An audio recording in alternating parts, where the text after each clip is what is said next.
Make a what? Make a audio. Make a what? Make a audio. Make a what? Eh. Now let me stop. Let me stop playing with y'all. But for real though, for real, for real, for real. Ayo! I make a audio. Make a what? Make a audio. All right, y'all, let's get into this. You already know what it is. Thank you for tuning in to Juanita Mecca Audio. Look, I want to actually have y'all go on a little journey with me real quick. So, on this journey, I want to read this poem that I wrote about my father. What's the date? It says April 26, 2001. All right. I actually used to write poems a lot when I was younger. And even if it wasn't poems, I just wrote in general just to get out my feelings because at the end of the day, I never really knew how to pick. I'm still trying to figure it out now. God only knows. But I have gotten a lot better. But I have never known how to really understand my feelings instead of just reacting on my feelings. You understand what I'm trying to say? So that's like a work in progress that I always dealt with. But long story short, I want y'all to take this journey, but I want to read this poem that I actually found. I didn't even read it yet myself. I want to read it first with you guys. And then, I want to do a little discussion story, little thing on it. So you already know what it is. Let's take this ride. All right. My father is a black man in a jail cell who did some things I don't care to tell. I wonder if he knows how it feels. This man tore his family down. All I ever want to do is cry. I just can't believe he left us so broken up inside. Don't get me wrong, he isn't a bad father nor husband. I just can't believe he wasn't here for us. Even when I thought he was here, it was still so much distance. Sometimes I feel like hurting him so he could see and feel the pain I feel inside. I don't think he'll know how bad this hit, but no worries, he'll make it up to us one day. I hope. Now, I know it probably sounds like I was probably a little angry with my father, which I was, don't get me wrong. I was angry in the fact that I felt like you kind of put the streets before the family. Like as I got older and I started to understand what was going on, and that caused me to have a lot of anger inside. And by me having the anger is like that's the only way I really knew how to communicate. Like I swear on everything, my heart was always big. I probably always really wanted the best intention, but that's not like how it went. You know what I'm trying to say? It's like if anybody ever hurt me, I want to let you see that you hurt me, but I promise you I'm gonna hurt you too. You understand what I'm trying to say? So it's like I went through my own stage of probably, yeah, I did a lot of things towards my sister. I grew up with in a household with just my mother, my brother, and my sister. My brother was 1 year older than me. My sister 6 years younger than me. My brother had his own room. Me and my sister was supposed to share a room because it was a 3 bedroom apartment. I never let the child come in the room like hand to God. Her stuff may have been there, but she was not sleeping in that room. And don't ask me how I actually had it happen like that, but it happened. Okay, so to the point where she was sleeping in the room in the bed with my mother. I swear, maybe until she was like 10 years old or something. I would not let that my sister sleep in my room, or should I say, the room that we were supposed to share together. I was that type of child.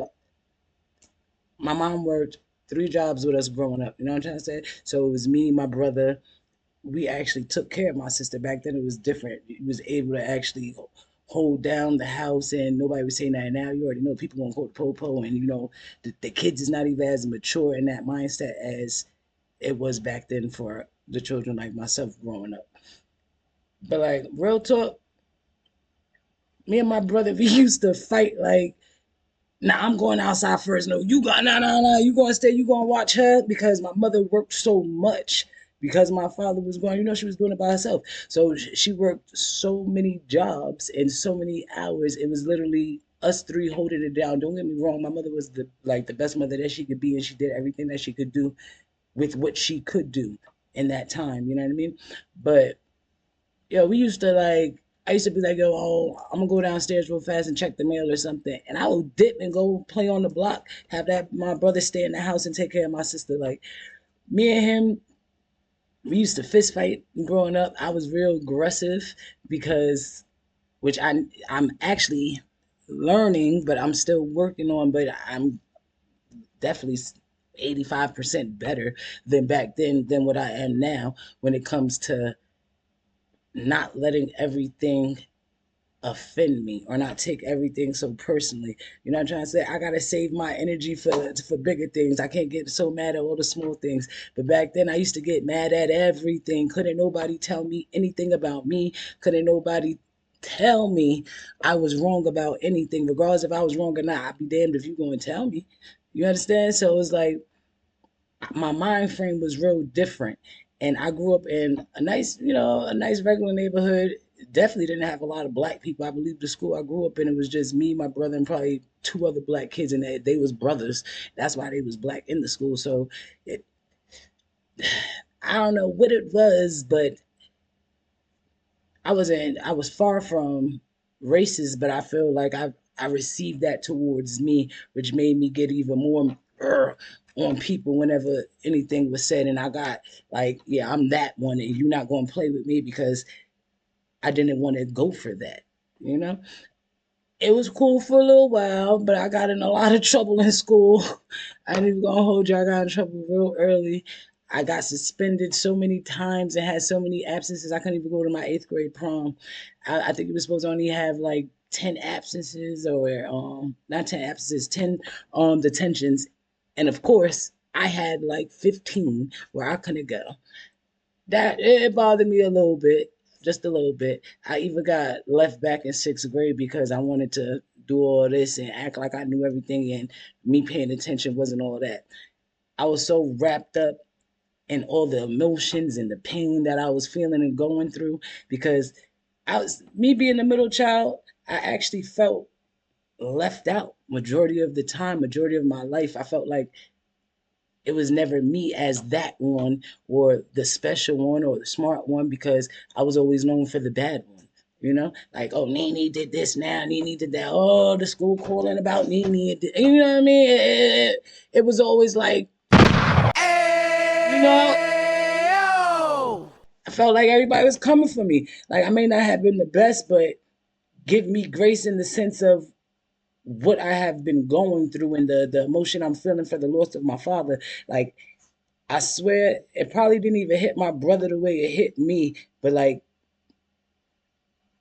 it hurt so bad when my father got locked up. And it's like that's like the first man that broke my heart. That was my first love, the first man that broke my heart. So it's like I was always searching for somebody like my father. As I got older, I put myself in the streets. I grew up in the suburbs, guy, in Bergen County. I put myself, inserted myself in the city. I used to cut high school, okay? I used to cut ninth grade just so I could, mind you, I was left back. Remember in sixth grade? So technically, it would have been what, maybe 10th grade, but I was cutting school, okay, freshman year, literally just to go to the city for what? To go, pick up some weed, go smoke with my peoples or whatever, wasting valuable time when I could have been doing what I needed to do, hitting them books, but I wanted to go run them streets like I needed to be in them streets or I knew what I was doing in them streets. Now, I literally wanted to be around the bad boys. The bad boys was the cute ones to me. The ones that was doing good, you can stay over there. That was my mentality at that time. Kind of still is now, but not really. But I literally put myself in harm's way so many times and did things I didn't even need to do just so I could, I don't even know, just so I could do and do whatever I wanted. I don't even know. Like, there were so many things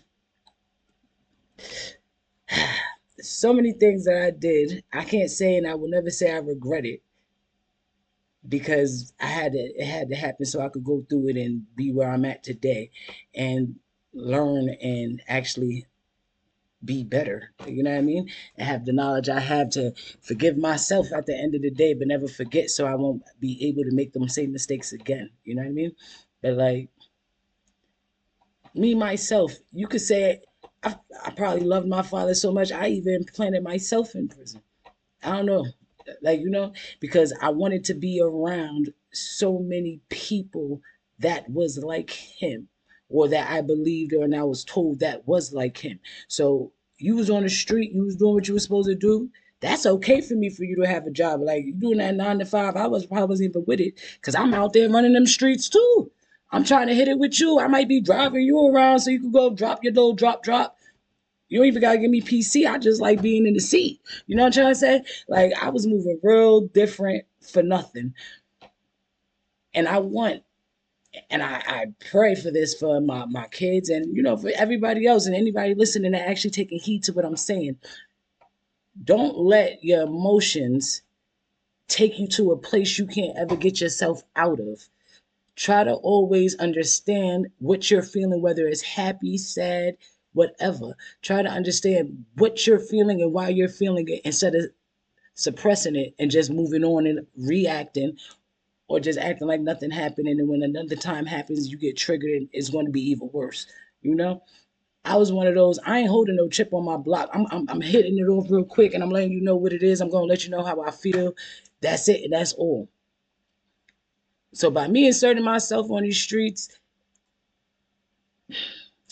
multiple times, I went with people I knew wasn't right, but I knew what they could do for me and what they could give me. So I'm taking it as like, my father, when he was around, I didn't see him as much as I wanted. I seen him, but he didn't want me to be around everything he was doing. So it was more so my brother seeing him more than me.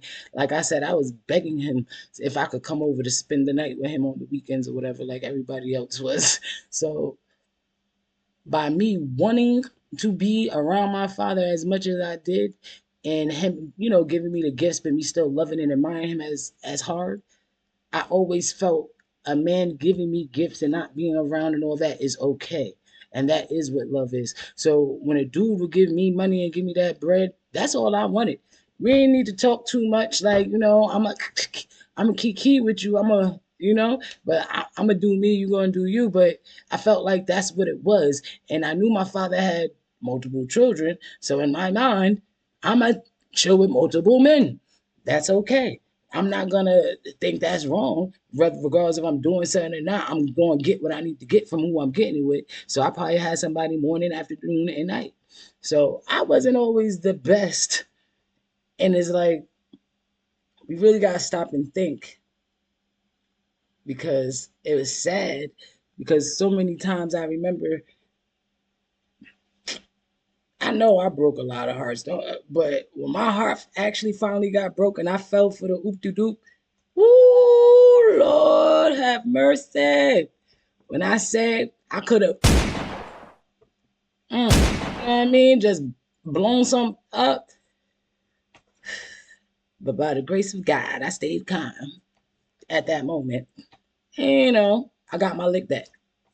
And then from there, that's where I learned how to really not care, but just still keep looking for that bad one. I'm gonna be bad just like you. I learned how to think like a dude, and I was moving like dudes. And at the end of the day, it's just always I wanted my father. And since I didn't have that attention, I was craving whatever I felt that I was getting from my father back then. That's what I wanted from these boys. And it's like, only if I knew the things I knew now.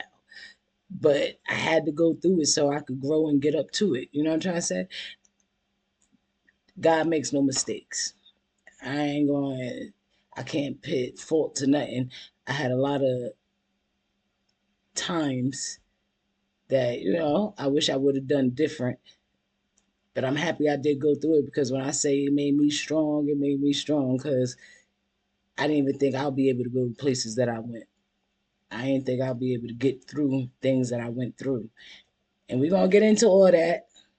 I ain't about to, you know, do too much right now at this moment. But, like I said, you went on this journey. We took this little nice, this little nice ride. Now that we took this ride, I'm about to end this thing. We're going to get back to it soon. I got another little story for you. We're going to go on some more journeys. But for right now, everybody, like, subscribe, hit that bell, please. You already know. hit me something in the comments. Let me know how you like what I'm talking, because I hope this can help others. Because at the end of the day, don't go places you don't need to be. Learn your emotions and what you're feeling. Work on yourself. You got kids, help them get through it. You know what I'm trying to mean? Like, females, men, all of us, because a lot of times I was brought up like, what you crying for? So I'm holding my tears in. I'm not even gonna let it show. So most of the time I'm crying, in my bed at home. I'm not gonna let everybody else see me cry. I'm gonna be that mean one, because that's how I was brought up at that time. So, give grace to people when they actually show and let you know emotion, because it's a hard thing to do, and it's a hard thing for somebody to actually communicate that with another. And everybody needs to learn how to grow a little bit more and just know what they're feeling and how to express themselves. Not even to everybody else, just make sure you understand your own emotions and know what you're feeling, so you won't have no moments like I had, which I'm going to get into, because I had me some moments, Lord Jesus, I did. But by the grace of God, I'm here. I found the Lord. My father's home. My family's together. Can't complain. I got my own family now. You already know I'm married. I got 2 kids. I'm trying to raise them right so they won't have thoughts the way I had my thoughts. And I don't want them to be in the direction that I put myself, which I definitely didn't need to be there. But, at the end of the day, sometimes you got to be put down in places so you can learn how to sit down, not lay down. You know what I mean? Sit down and really listen to what's God is saying, and not listen to everybody else, and not listen just to yourself. You gotta be in the dark to get to the light. That's what happened to me. I don't want it to happen to everybody else. So listen to the story, take heed, like, subscribe. You already know, hit that bell. Uh, don't forget, like, subscribe, hit the bell as I said, but also please subscribe to my father's channel, Unique Mecca Audio. Yes. Thank you, everybody. Please, you already know what it Mecca is. what? Mecca audio. Mecca what?